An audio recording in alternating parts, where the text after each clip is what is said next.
Fabricamos talento. Fabricamos innovación. Y, cómo no, sostenibilidad. Fabricamos una nueva economía. Y un mundo nuevo, en 3D, por supuesto. Pero sobre todo, fabricamos futuro. Y es que fabricamos empleo para más de 137.000 trabajadores. Fabricamos oportunidades globales de negocio en un espacio de más de 10 millones de metros cuadrados. Y fabricamos servicios de vanguardia y ventajas competitivas para más de 175 empresas. Consorcio de la Zona Franca. Fabricamos oportunidades para tu futuro. Welcome to D-Factory, the factory that develops talent, technology, innovation, and of course in the heart of Barcelona. After all, D-Factory is consolidating Barcelona as a European capital of development for Industry 4.0, for digitalization, for transformation, creating 1,500 direct jobs and 5,000 indirect jobs in the city, close to the metro, the harbour and the airport. And promoted by the Consorci de la Zona Franca de Barcelona.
Now it's a time of changes. Now is the time to move on. This is the time for solutions. Feel the motion. Be new is born. We need all of you. Now I'm connected to you. We need all of you. Be new will do it for you. This is the time for solutions. Be new is for you.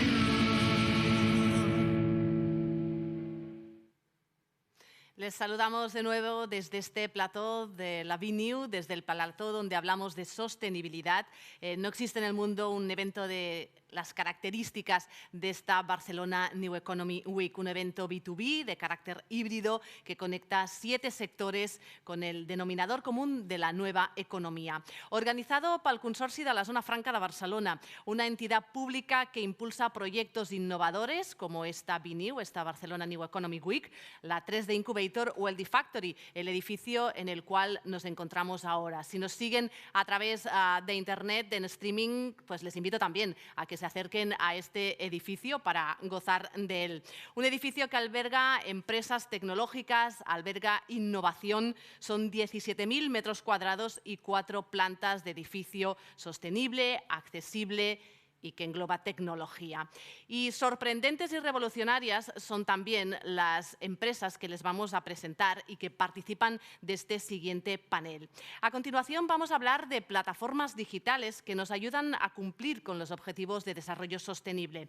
Son muchas las startups y emprendedores que han desarrollado softwares para analizar paso a paso el impacto ambiental que genera un producto a lo largo de su ciclo de vida. Para moderar este panel que empieza ahora contamos con Alba Cabañas. Buenos días. Buenos días. Ella es asesora estratégica de sostenibilidad en diferentes instituciones, entre las cuales destacan el Consejo Asesor de Desarrollo Sostenible de la Generalitat de Catalunya, la Cátedra Mercadona de Economía Circular en la Barcelona School of Management de la Universitat Pompeu Fabra.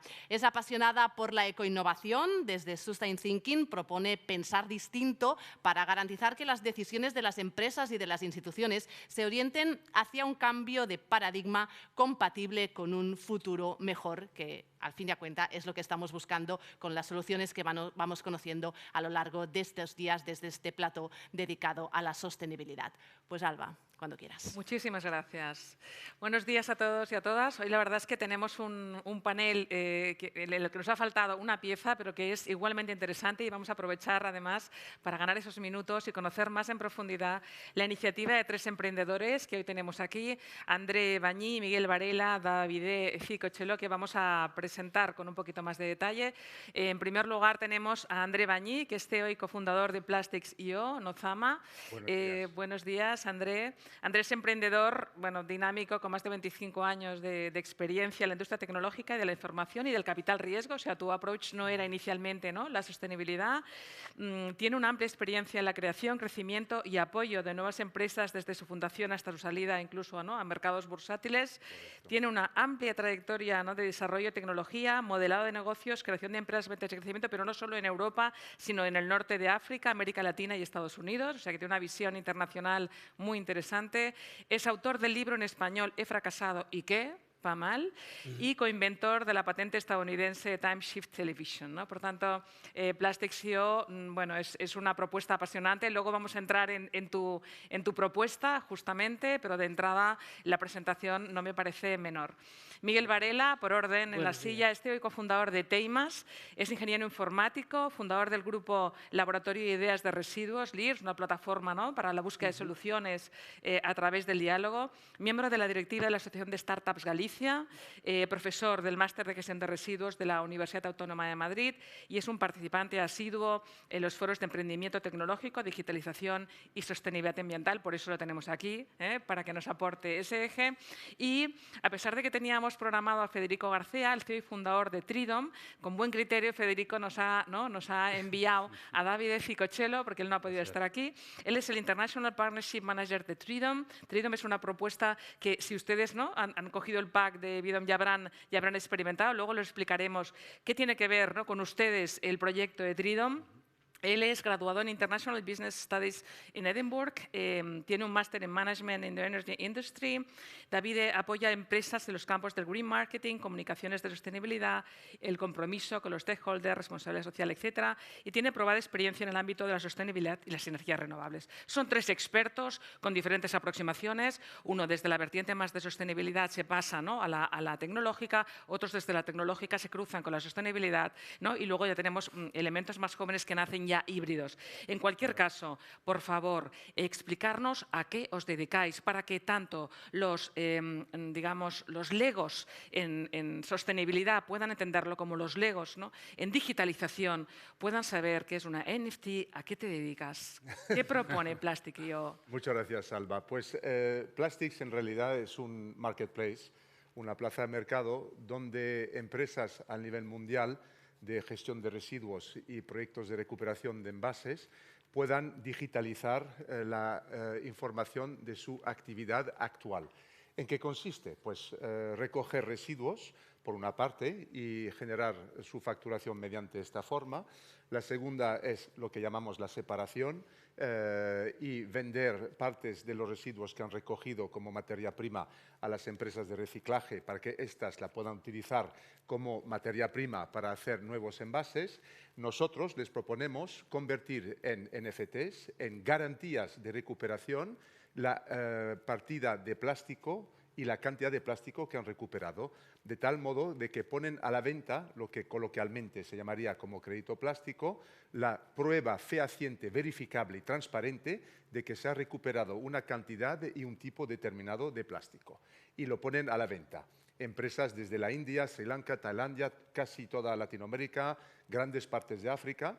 ¿Quién las compran? Pues empresas en Europa y en Estados Unidos que necesitan esencialmente hacer 2 cosas. Comprometerse con el medio ambiente, porque la transición a la huella de plástico neutra toma su tiempo y hay que conseguir un impacto directo, y comprando estos NFTs patrocinan la recogida de plástico en todas estas geografías. Y la segunda, obviamente, es la compensación de la huella de plástico. Toda esta actividad de compra y venta de estas garantías de recuperación se basa en la tecnología NFT y estos Plastics. Muy bien, muy interesante. De modo que cuando ponemos plástico en el mercado, somos envasadores empresarios, a pesar de que contribuyamos y que ¿no? estemos en el marco legal del país de origen, nunca tenemos la seguridad de que el plástico que realmente nosotros hemos puesto en el mercado ¿no? se recicla. Entonces, lo que tú propones es que eso se certifique ¿no? y podamos garantizar que el plástico X, claro, no será la misma botella, ¿no? pero las toneladas en términos de cuantificación se ha recuperado. ¿Es correcta la interpretación? Es correcta, total. Muy bien, total. Fantástico. Luego pasamos a otra ronda. Miguel, ¿cuál es la propuesta de Teimas en ese cruce entre tecnología y sostenibilidad? Bien, pues cogiendo, bueno, gracias a la Zona Franca por la invitación y gracias a Alba y a todos por asistir aquí. Cogiendo un poco el discurso que dio André, si André lo que se encarga es desarrollar ese marketplace que enlaza empresas que producen residuos, empresas que los reciclan, empresas que vuelven a reintroducir esos residuos reciclados en la cadena productiva, nosotros en Teimas lo que hacemos es el software para la gestión interna de cada una de esas empresas. Nosotros hacemos el trabajo de oficina, por así decirlo. Teimas es una empresa que nace en el año 2008 con la idea de modernizar un sector que estaba muy poco digitalizado, que era el sector de la gestión de residuos. Y lo digitalizamos de una forma global dentro de lo que es la cadena de valor. Cuando hablamos de la cadena de valor del residuos, hablamos que hay empresas que producen el residuo, hay empresas que transportan el residuo, hay empresas que lo almacenan, hay empresas que lo reciclan, que le dan algún tipo de tratamiento, etc. Nosotros tenemos distintas soluciones para las empresas que lo transportan o que lo tratan o que lo gestionan de alguna manera y también para las empresas que lo producen y que de alguna forma pues, quieren llevar un control fehaciente por cumplimiento normativo, pero también necesario para elaborar las políticas de economía circular, de zero waste, de cambio climático de las compañías. Muy bien, o sea, el producto que vosotros habéis desarrollado está destinado a los productores de residuos, pero también a los gestores o solo a uno de ellos. Tenemos dos productos, uno para productores de residuos y otro para gestores de residuos, efectivamente. Muy bien. Luego pasaremos la ronda, ¿no? Porque en ese proceso de economía circular en el que nos encontramos, de transición de un modelo lineal a uno circular, realmente lo que ahora llamamos residuos, la pretensión es que acaben siendo recursos. Vete preparando la respuesta, ¿no? ¿En qué medida esas soluciones tecnológicas pueden, ¿no? pueden ayudar a esa transformación? Pero antes vamos a pasar la palabra a Tridom. Cuéntanos qué es Tridom, porque es que es como muy apasionante, pero vamos a ver si nos ayudas a entenderlo. Bueno, gracias, un placer estar aquí. Y Tridom es la primera plataforma en el mundo que permite de plantar árboles a privados, también a las empresas. Así que es una plataforma y solo con un clic puede plantar un árbol que está en un proyecto que tenemos, puede ser África o Latinoamérica. De momento tenemos proyectos en 17 países en el mundo, pero son proyectos de agroforestación. Así que vamos a incluir las especies locales y también plantas, la mayoría son plantas de fruto, así que el 80% de estas plantas son frutos y trabajamos también por todo el tema del objetivo del desarrollo internacional sostenible. Así que hay empresas también que plantan árboles para hacer algo bueno, porque ya sabemos que plantar árboles ayuda a absorber no solo la CO2, pero lo que hacemos, trabajamos juntos con ONGs. Así que la ONG deja y regala todas estas plantas a los agricultores, que serán los cuidadores de los árboles. Hemos creado esta plataforma digital también porque hay un cuidador que nosotros llamamos el cuidador digital. Así que cada árbol tiene su tarjeta de identidad digital. Y cada persona también que recibe un árbol, que puede ser un stakeholder o un empleado, puede recibir una fotografía del árbol y también actualizaciones sobre el proyecto, de dónde está el árbol, ¿vale? O sea, de hecho, plantar árboles ha sido, ¿no?, algo que la humanidad ha hecho durante muchísimo tiempo. Ahora lo que estáis añadiendo, ¿no?, es esa tecnología que nos permite ver a ese árbol, ¿no?, conocer Correcto. qué pasa con ese árbol y, sobre todo, incardinarlo, entiendo, en un proyecto de agroforestación. ¿Pero qué es la agroforestación? Es decir, Bueno, la agroforestación sería decir plantar árboles que sean locales y también incluir unos cuantos árboles forestales y de fruto. Así que el árbol forestal puede ser de sombra también a los otros árboles y en este caso hay muchas más probabilidades que el árbol también va a vivir.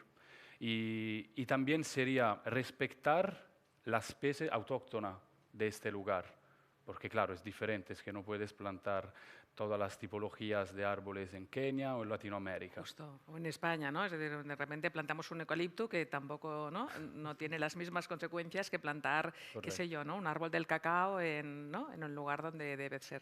Correcto. Muy interesante. Luego volvemos, porque también puede ser que alguien que está viendo este programa diga, bueno, o esta emisión, diga, pero esto es para hacer greenwashing o realmente que aporta a la compañía en términos de absorción de CO2. Esa pregunta te la dejo porque luego vamos a la ronda. Volvemos a NFT y a Plastics. Se genera una especie de crédito y me recuerda un poco, ¿no?, a los créditos de carbono, y tú estás generando, permite que te tutee, ¿no? Es como créditos de plástico, es decir, de certificación, de verificación de que ese plástico realmente se convierte en ese residuo. Hay un mercado de NFT, es decir, es, digamos, la dinámica, ¿no?, económica de transacción, o es justo una idea, un proyecto que todavía no está consolidado. O sea, ¿cuál es la proyección de esta empresa? Bueno, de hecho, fundamos el proyecto, la empresa, el año pasado y al arrancarlo pudimos vender $2,1 millones de tokens de Plastic, que fue la forma para financiar la creación de la plataforma. Y se lanzó la plataforma en junio en Nueva York, en New York NYC NFT Event. Y precisamente ahí es donde ya hemos adherido más de 25 empresas a nivel mundial para poder tokenizar las pruebas que están recogiendo el plástico, y hay más de una docena de corporaciones en Europa, medianas y grandes, que están adquiriendo estas garantías de recuperación. Ahora, es muy importante entender que qué es lo que adquieren. Adquieren dos cosas principalmente. Adquieren la transparencia y la garantía de que se ha recuperado una cantidad de plástico, y la segunda, están financiando la recogida de más plástico. Por lo tanto, el impacto es directo y verificable. Y nuestra aspiración es ser el líder mundial en la verificación de que es cierto que el plástico se ha recogido, y es cierto que la venta del NFT haya generado más empleo para recoger más plástico. Ha podido medirse el impacto en recogida. Por lo tanto, el impacto es real y medible. Y el mercado está creciendo, estamos en muchísimos países, y se reconoce como herramienta de responsabilidad social corporativa. Porque, por supuesto, las empresas hacen todo lo necesario para acabar transicionando del plástico, pero mientras tanto hay que tener impacto real. Y esto es lo que estamos facilitando. Y las empresas tienen sus consumidores y reaccionan positivamente al compromiso de las empresas en cuanto a la recogida de plástico. Es una realidad fehaciente.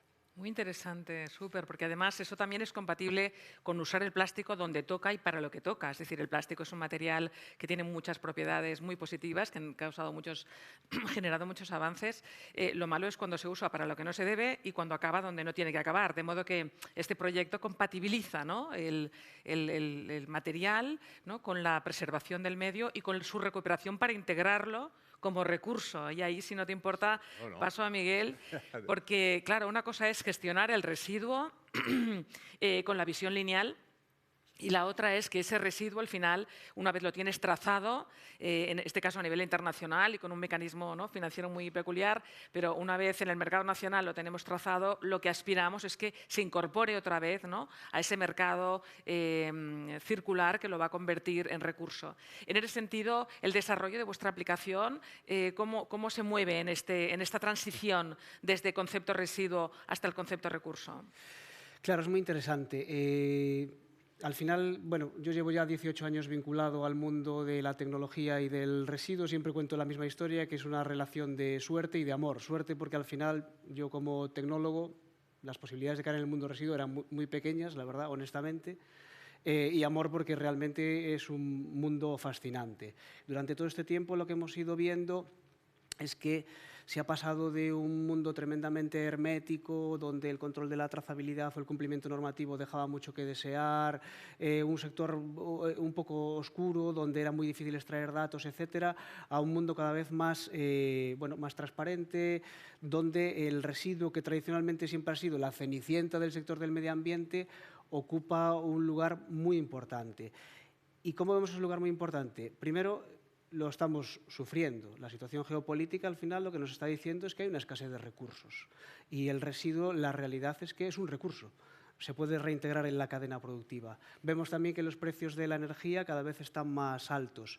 Tenéis que entender que reciclar un residuo sirve para elaborar un nuevo producto con un coste energético, en algunos casos, 100 veces menor que fabricarlos desde el principio. Y, por otro lado, por una cuestión de salud. Es decir, al final una cosa que nos olvidamos es que el 45% de las emisiones de gases de efecto invernadero están directamente relacionadas con la fabricación de productos. Y aplicando determinadas técnicas de gestión eficiente de los recursos, gestión eficiente de los residuos, ecodiseño, todos relacionados con el residuo, podemos reducir un porcentaje muy sustancial de esas emisiones de gases de efecto invernadero, que al final lo que inciden es en una mejor calidad de vida y mejor salud para las personas. Entonces, bueno, digamos que durante este tiempo, como resumen, lo que hemos visto es que era algo que estaba debajo de la alfombra y que cada vez las empresas, tanto que lo gestionan eficientemente como que lo producen, quieren sacarlo a la luz por un tema económico, por un tema de transparencia y por un tema de aprovechar, evidentemente, una oportunidad. Hay que pasar del problema de los residuos a la oportunidad de los recursos. Justo, muy interesante. Efectivamente, en el momento que empiezan a tener valor positivo, ¿no? Pues ya pueden entrar en un mercado distinto. Generadores de residuos, empresarios con producciones que son complejas, pueden tener la tentación de compensar, ¿no?, sus males sin arreglarlos, que no es el caso, con, bueno, que ya me planten árboles a alguien, ¿no? Pero vosotros proponéis una forma distinta de hacerlo. ¿Por qué, si alguien está pensando, no hagamos esto, ¿no?, porque se nos podría acusar de greenwashing? ¿Cómo diría, no? ¿Cómo podríais vender que no, nosotros no hacemos greenwashing porque nos enfocamos en proyectos agroforestales, así que el árbol, bueno, de forma digital, que se puede regalar a un empleado, a un stakeholder, para involucrarlo también, no es creado como un crédito de carbono, ¿no?, por ejemplo. Así que hay como una estimación, bueno, sobre la CO2 que hemos hecho, porque cada árbol tiene una capacidad diferente de absorbir CO2, pero nosotros como empresa no queremos vender crédito de carbono, porque hay otro mercado, que es el mercado de las energías renovables, sobre este tema. Así que para nosotros es como, bueno, en este tiempo, ¿no?, hay que educar también los empleados, los stakeholders, y hablar de árboles no es tan fácil, bueno, si no estás preparado, pero es algo que la gente puede entender más que si le vas a hablar de guarantees of origin, que son GOs, o todo el tema que son, ¿no?, de compensación. Y todas las palabras también. Hay empresas que hablan ya de carbon neutrality, de offsetting, y yo creo que todavía hay mucha gente que no saben lo que están hablando. Así que con los árboles es más fácil, y también hemos visto que también hay empresas que regalan estos árboles a los empleados, y después hay estos empleados que regalan un árbol también a, no sé, un amigo o algo. Y bueno, de momento tenemos como más de 1 millón de personas que se han registrado en nuestra web. Así que... Bueno, creo de hecho que Viniu ha apostado por Tridom. No sé cuántos árboles se van a plantar. ¿Lo conoces? Bueno, de momento ya hemos plantado más de 3 millones. Vale, muy bien, estupendo.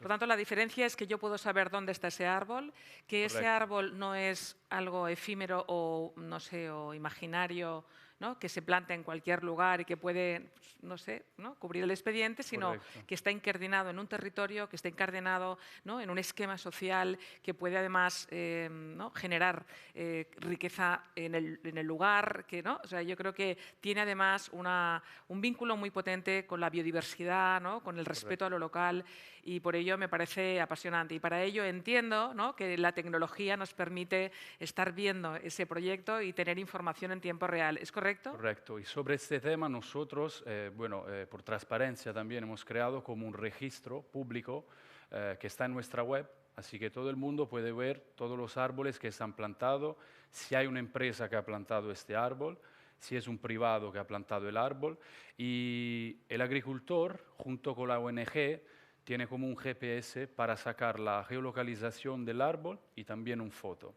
Así que todo nosotros lo vamos a añadir en ese registro público, que es el registro de los árboles al final.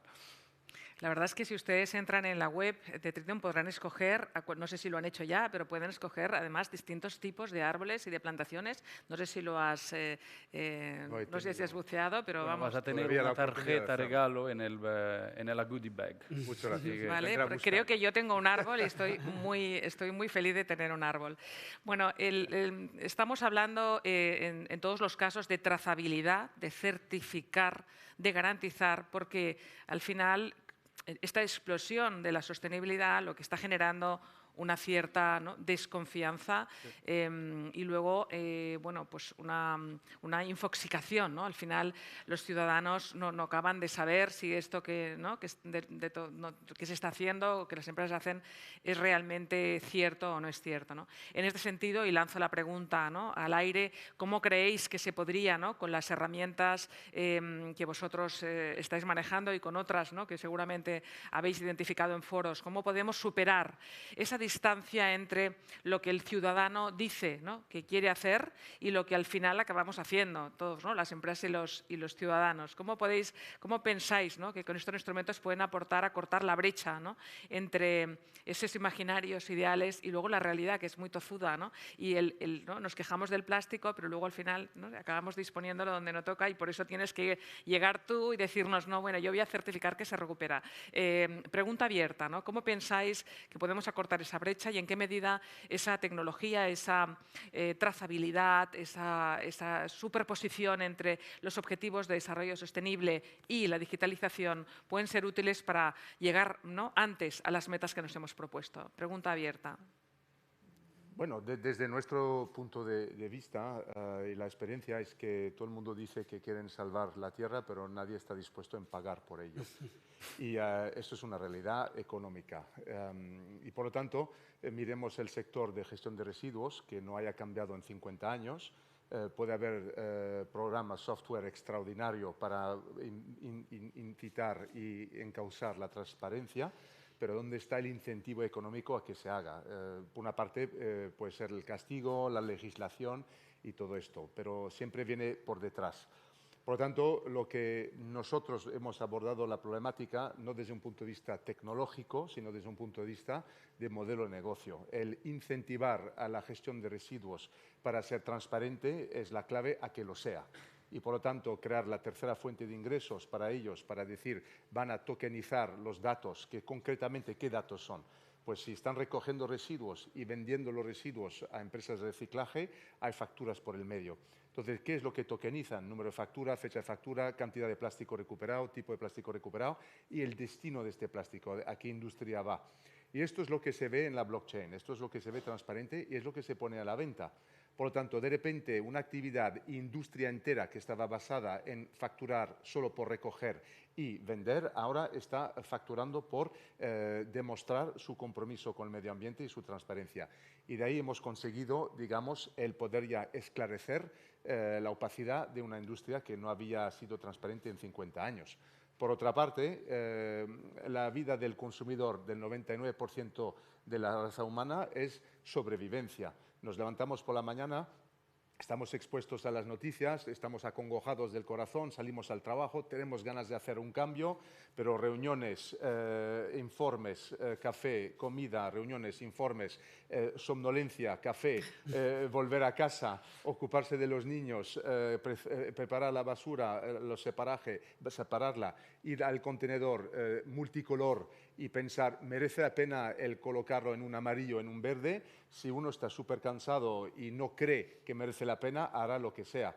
No se puede salvar la gestión de residuos así. Tiene que saber transparentemente, fehacientemente, que realmente se está haciendo algo. Y de ahí nace el concepto de la garantía. Y por eso hemos pensado que es un modelo de negocio que hacía falta y es lo que hemos intentado hacer. En tu caso, Miguel. En ese sentido, a ver, por un lado yo creo que las empresas cada vez lo tienen más claro y siendo realistas, porque cuando vamos al supermercado cada vez el consumidor se fija más en la composición del material del bote de champú o de si la fruta se puede coger a granel o se puede coger en un polispán, ¿no? Y las empresas, pues eso evidentemente lo tienen en consideración porque les interesa a nivel de mercado. Y después tenemos la pata del ciudadano.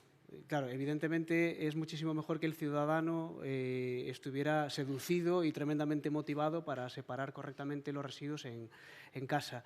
Y muchas veces, a lo mejor, quizás históricamente, pues hemos recibido mensajes muy contradictorios, como que si en los camiones de la basura se mezclaba todo, que hay mucha leyenda urbana también ahí, ¿no? En todo caso, se avecinan muchísimos cambios al respecto. Si os fijáis en nuestras calles, pues ha aparecido un contenedor nuevo, que es el contenedor del residuo orgánico, que es el contenedor marrón.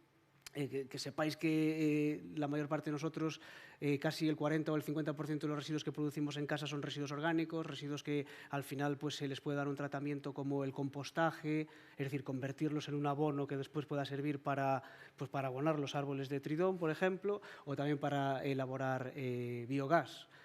Gas que, por cierto, está muy caro, como todos podemos ver, ¿no?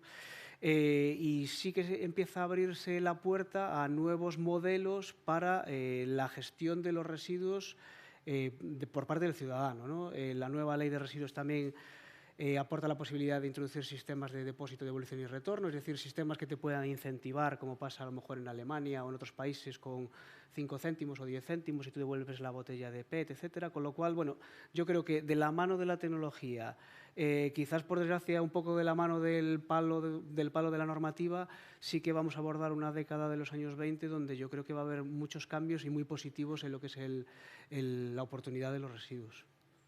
En tu caso, Davide, ¿cualquier ciudadano puede comprar un árbol? Correcto, sí, cualquier privado. Y sobre este tema también nosotros, bueno, tenemos este documento que es un Tridom estándar, así que también tenemos que trabajar con unas cuantas ONGs que nos permite de plantar determinadas cantidades de árboles y nosotros siempre empezamos desde el arbolito. Así que también en este caso vamos a crear también los viveros donde se pueden cuidar estas plantas. Y sobre el educar, tenemos como proyectos de training para los agricultores también, que muchos, bueno, en África están acostumbrados a cortar árboles también, así que tenemos proyectos para educar no solo los agricultores, va también los privados y las empresas que trabajan juntos con nosotros. Y tenemos también un blog, y este blog también nos ayuda a compartir noticias sobre lo que está pasando, bueno, en el mundo y para que la gente sepa también, bueno, primero todos los beneficios que puede dar un árbol, que la verdad es que son muchos, sobre todo en estos sitios.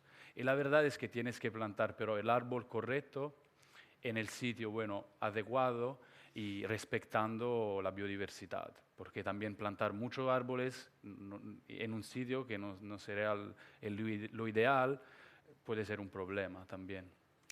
¿Los ciudadanos pueden comprar tokens de estas? Sí, absolutamente. De hecho, pueden ir y comprar un NFT es literalmente patrocinar la recogida de plástico en una geografía determinante.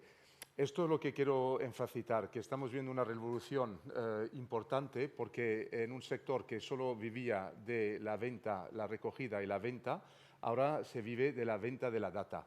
Y Web 3.0 y la blockchain permite entonces a la agricultura, permite a la gestión de residuos tener una nueva fuente de ingresos que es la venta de los datos. Y esto a un agricultor, ahora me inmisco un poquito en el mundo del carbono, en Brasil, por ejemplo, si antes solo ganaban dinero haciendo agricultura, ahora ganan más dinero asegurándose que el territorio esté absorbiendo carbono del medio ambiente. Entonces, hay una doble fuente de ingresos para el agricultor. Y esto se impacta en todo. Proyectos de emprendeduría para la recogida de plástico en el Ganges ahora pueden costearse con el flujo de datos de venta de estos datos, no solamente vendiendo lo que han recogido. O sea, que es enorme la revolución que se está pasando gracias a la digitalización, porque ahora es una fuente de ingresos para sectores que no habían estas fuentes de ingresos. Claro, qué interesante. En realidad el proyecto de Tridom no deja de ser eso, es decir, son árboles, es una realidad física que ya existía y a la que se superpone, ¿no?, este seguimiento, bueno, y lo mismo con el plástico. Es interesante cómo se superponen esas dos realidades. No sé cómo vamos de tiempo porque vengo aquí amenazada, pero si tuvieseis que aprovechar esos 3 minutos minutos que tenéis cada uno, ¿no? Antes de ir cerrando esta mesa, ¿qué mensaje lanzaríais respecto de esos objetivos de desarrollo sostenible que tenemos, ¿no? Pasado mañana, de ese retraso espectacular que llevamos y de en qué medida, ¿no? Vuestras propuestas o otras que tenéis en la cabeza o otras en las que estáis trabajando, ¿no? Pueden ser realmente, tal como se decía aquí, ¿no? Las soluciones al futuro para conseguir avanzar en esa, ¿no? en esa batería de indicadores que a veces tensan entre ellos y que se contradicen entre ellos. ¿Queréis aprovechar ese tiempo? Bueno, yo en ese sentido, a mí a veces me dice la gente, joder, Miguel, estás digitalizando un sector muy poco glamuroso. Y yo siempre digo, joder, a mí el tema de los residuos me parece súper sexy, la verdad. Y además me parece que tiene un camino tan grande de desarrollo por delante, y aquí estamos viendo proyectos como el de André, o incluso puede haber relaciones, como hablábamos antes con el tema del compost y Tridón, etcétera. Hay tanto camino por recorrer en este mundo de la transformación del residuo en un recurso que se vuelve a reintegrar, que me parece apasionante y lo más sexy del mundo. Es decir, para aplicar tecnología, digitalización, para aplicar distintas formas de trabajar con una mercancía tradicionalmente olvidada. Entonces, desde aquí yo animaría a nivel ciudadano que cuidemos nuestros residuos y que pensemos en ellos como un recurso. A nivel profesional, que pensemos que hay unas vías de desarrollo brutales que van a venir propiciadas por normativa, pero también por necesidades sistémicas del propio planeta, porque al final reducir los residuos o reintegrarse en la cadena productiva, como comentamos antes, es reducción de pegada de carbono, con lo cual es proteger la salud de las personas, que es de lo que se trata aquí del tema. Y a nivel corporativo, bueno, yo creo que ahí sí que ya lo han entendido cada vez más. Y sí que se ve que, bueno, que cada vez hay más oportunidades. Algunas empresas, pues, por ejemplo, nos dicen si pueden incluso integrar en nuestras herramientas algún tipo de interfaz que le permita, por ejemplo, a algún cliente que hace una devolución, pues, por ejemplo, de un aparato eléctrico o electrónico usado, para que ese usuario pueda saber, pues, oye, pues por dónde ha pasado, qué proceso de reparación, qué proceso de reutilización ha tenido y a lo mejor dónde ha acabado ese elemento, ¿no? Con lo cual, bueno, posibilidades infinitas y cuidemos los residuos, que seguro que nos va a ir muy bien a todos y sobre todo a la salud de las personas. Muy bien. ¿Cuánto vale un token? La cotización, bueno, sí. El token... los tuyos, tus certificados. $1 un kilo. Por $1 se recoge 1 kilo de plástico. Por $1 se recoge 1 kilo de plástico. 1 kilo de plástico. 1 kilo de plástico es mucho, mucho. Pero la reflexión que me gustaría compartir es la casuística de la persona o las personas que he descrito en su día. No podemos exigirle que deje de consumir. Es imposible. El poder que tenemos como ciudadanos es realmente el único poder de impacto que tenemos, es elegir productos y servicios de empresas que han demostrado su compromiso con el medio ambiente. Por tanto, la responsabilidad está en el lado de las empresas que tienen que demostrar su compromiso con el medio ambiente y poder verificar que este compromiso sea real. Esto es digamos, la reflexión. Y las empresas, al hacer esto, entonces tienen que comunicar a sus consumidores lo que están haciendo y nosotros elegir bien, como se ha aludido antes, en la estantería del supermercado. Esta empresa está patrocinando recogida de plástico, yo compro este producto. Esta empresa está plantando árboles, yo compro este producto. Versus empresas que no lo hacen, pues se quedan atrás. Las generaciones millennials y Z, estas están adoctrinadas en usar su poder adquisitivo para apremiar empresas que realmente hayan demostrado su compromiso. Tengan atributos ambientales comprometidos, aunque bueno, por otra parte hay un debate también sobre los estándares, ¿no? Porque sí, todos son ideas muy buenas, pero como es a nivel worldwide, al final el empacho de etiquetados y de certificaciones no es menor, y entonces ahí también hay una amenaza que se aúnen, ¿no?, los criterios, por ejemplo, a nivel de grandes áreas geográficas, en el caso europeo, y que hay proyectos bonitos que ahora son voluntarios, queden un poco en sombra, ¿no?, por esa necesidad al final de homogeneización. ¿Cuánto vale un árbol, Davide? Bueno, depende de la tipología del árbol. Puede valer desde 10, el más caro es el baobab, como desde 10 euros el más caro es el baobab. Y Pero estoy muy de acuerdo con lo que dijiste y lo que quería compartir es 3 minutos. Nuestro enfoque, nos enfocamos sobre los objetivos del desarrollo sostenible. Así que yo creo que tenemos que seguir en esta línea y lo veo porque yo trabajo con muchas empresas que, bueno, pequeñas, medias, grandes empresas también, que algo está cambiando, que también a mí me gusta más cuando hay una empresa pequeña que no tiene también mucho dinero, que pero quiere hacer algo sostenible. Y esto lo veo está cambiando mucho. Pero nosotros como Tridom tenemos 2 equipos, como un equipo que está en cargo de todos los contenidos, sobre todo lo que hablamos con nuestros no solo stakeholders, pero también clientes, lo que sean privados y empresas. Y tener como que darte soporte de una empresa para que comunique bien. En plan, que no queremos hacer algo de greenwashing con las empresas, así que también todo lo que las empresas van a compartir sobre una newsletter o en LinkedIn, en plan, ¿no? Tenemos un bosque con Tridom, nosotros siempre soportamos esta empresa para decirlo bien y comunicar en plan bien lo que han hecho con nosotros y bueno, compartir historias, porque nos encantan las historias, nos encantan las historias de los agricultores. Así que también hay un equipo donde hay un videomaker, fotógrafo y los expertos, los managers forestales, que están a cargo también de recibir muchos contenidos sobre las historias de los agricultores y de nuestros proyectos. Muchísimas gracias, Davide, Miguel, André. La verdad es que vuestros proyectos no los conocía a todos, algunos sí que lo conocía, pero no los conocía bien. Me ha encantado saber más de vuestras iniciativas.